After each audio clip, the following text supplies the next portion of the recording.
होने से फिलहाल इनकार किया है। उनको एक्सप्लॉइट कर रही है, उनका कत्लेआम कर रही है, ये उसके खिलाफ बगावत है, जिसकी वजह से ये वहाँ पे इस किस्म की एक्टिविटीज़ हो रही हैं। हम बिल्कुल कथित तौर पे इसका हमारे साथ कोई ताल्लुक नहीं है। तो देखिए, ये पाकिस्तान की प्रतिक्रिया थी कि ये सब भारत के अंदर जो हो रहा है उसके कारण है, उसका इस पे कोई हाथ नहीं। बहरहाल पाकिस्तान का यही काम है। हमारे साथ जुड़ रहे हैं हम defence expert retired major general Rajan Kochar. Kochar साहब, अभी आपने बयान सुना ही पाकिस्तान की तरफ से, और वो तो सीधा पल्ला झाड़ रहे कि इस पे हमारा कोई लेना देना नहीं है और ये तो आपका इंटरनल है, आप वहाँ जो भी कर रहे हैं कश्मीर में, ये उसका रिपरकेशन है। कैसे समझाया जाए पाकिस्तान को? देखिए, इसके जवाब जो मैं आपको इसको दो पार्ट्स में दूंगा। इसको पहले ये जो स्टेटमेंट अभी जो पाकिस्तान से आई है, ये एक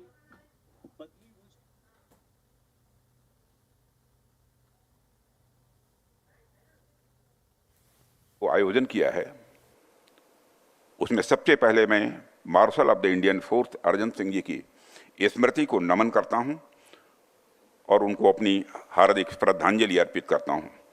मुझे यह जानकर अच्छा लगा कि आप सभी उनकी स्मृति में यह कार्यक्रम प्रतिवर्ष करते हैं।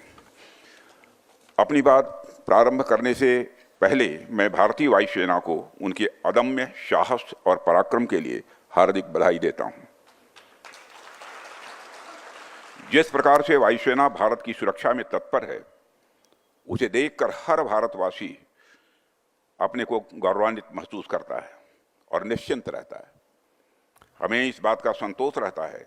तो हमारे देश के रक्षा मंत्री इस समय उद्बोधन कर रहे हैं, हम फिर उन पर लौट कर आएंगे, लेकिन जनरल साहब हमारे साथ थे। राजन साहब जी, आप हमें बता रहे थे कुछ। ये जो स्टेटमेंट आई है, पाकिस्तान के मिनिस्टर ने स्टेटमेंट दी है, ये एक साफ आप देखिए कि पाकिस्तान ने अपनी स्ट्रेटजी को कैसे बदला है। आज घाटी में 60 के करीब फॉरेन टेररिस्ट हैं, आज की डेट पे मौजूद हैं। छोटे छोटे ग्रुप्स में ये फैले हुए हैं। अब मोडस ऑपरेंडी क्या है कि क्योंकि पहले फॉरेन टेररिस्ट ये हमला को अंजाम देते थे, ये ऑपरेशन अब करते थे, शूट एंड स्कूट इनकी स्ट्रेटजी होती थी कि एक कॉन्वॉय पे हमला किया, एक पेट्रोल पे हमला किया और गायब हो गए।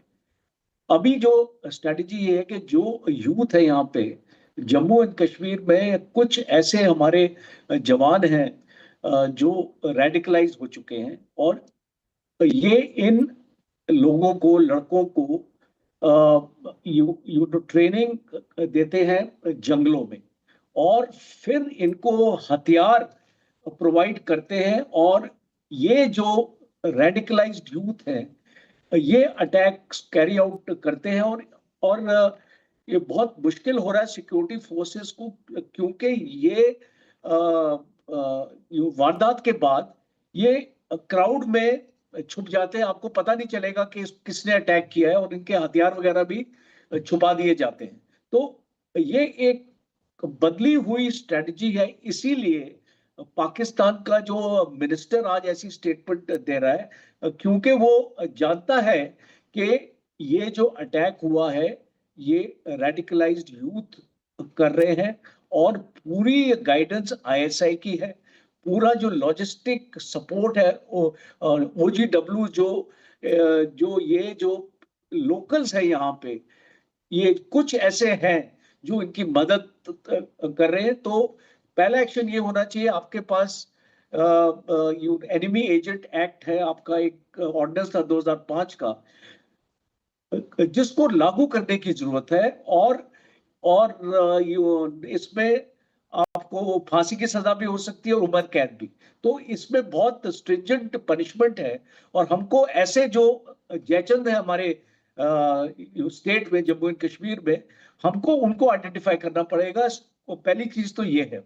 दूसरा ये है कि जो अभी जो कार्रवाई होनी है, इसको मुझे ऐसे लग रहा है कि गवर्नमेंट जिस चीज से सोच विचार कर रही है, हम टीआरएफ का नाम लेते हैं, हम बाकी टेररिस्ट ऑर्गेनाइजेशन का नाम लेते हैं, ये इनके अगेंस्ट कार्रवाई नहीं होनी चाहिए, पाकिस्तान फौज के अगेंस्ट कार्रवाई होनी चाहिए, क्योंकि जड़ इस टेररिज्म की पाकिस्तान फौज है। और जब तक आप पाकिस्तान फौज को चोट नहीं पहुंचाओगे, उसको तकलीफ नहीं दोगे, उसको समझ नहीं आएगा, बिकॉज सीधी भाषा में पाकिस्तान फौज समझती नहीं है। तो मेरा ये है कि जितने भी लाइन ऑफ कंट्रोल पे जितने भी पाकिस्तान के कंपनी पोस्ट हैं, प्लाटून पोस्ट हैं, ये इनको प्रिसिशन गाइडेड मिसाइल से या ड्रोन से इनके ऊपर हमला होना चाहिए और इनको चोट पहुंचानी चाहिए।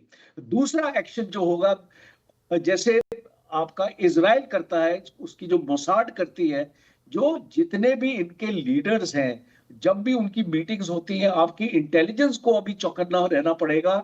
आपका जो रॉ, आईबी और आपकी एनटीआरओ, ऐसी ऑर्गेनाइजेशंस को आपको जी एक और उसको मोसाड की भी हेल्प ली जा सकती है और बाकी इंटरनेशनल एजेंसीज की भी हेल्प ली जा सकती है। जी कोचर साहब, पूरी इंफॉर्मेशन हमको, अभी देखिए इस काम में 3 महीने भी लग सकते हैं, 4 महीने भी लग सकते हैं, 6 महीने भी लग सकते हैं। जल्दबाजी नहीं करनी है। जब भी मीटिंग होती है पाकिस्तान में, पीओके में, किसी एरियाज में, वहां पे स्ट्राइक आपकी चली जानी चाहिए, ड्रोन स्ट्राइक बिल्कुल। ये कोई, आप सही कह रहे हैं कि ये कोई इमोशनल वो नहीं है कि किसी ने आके उकसाया और आप उस पर बस एक ऐसा अगेंस्ट उकसाने वाला एक्शन करें, लेकिन एक लंबा, एक गहरा, ताकि वो चोट वहां लगे जहां जरूरी है। बहुत शुक्रिया हमसे बातचीत करने के लिए जनरल कोचर। चलिए, बहुत बहुत धन्यवाद।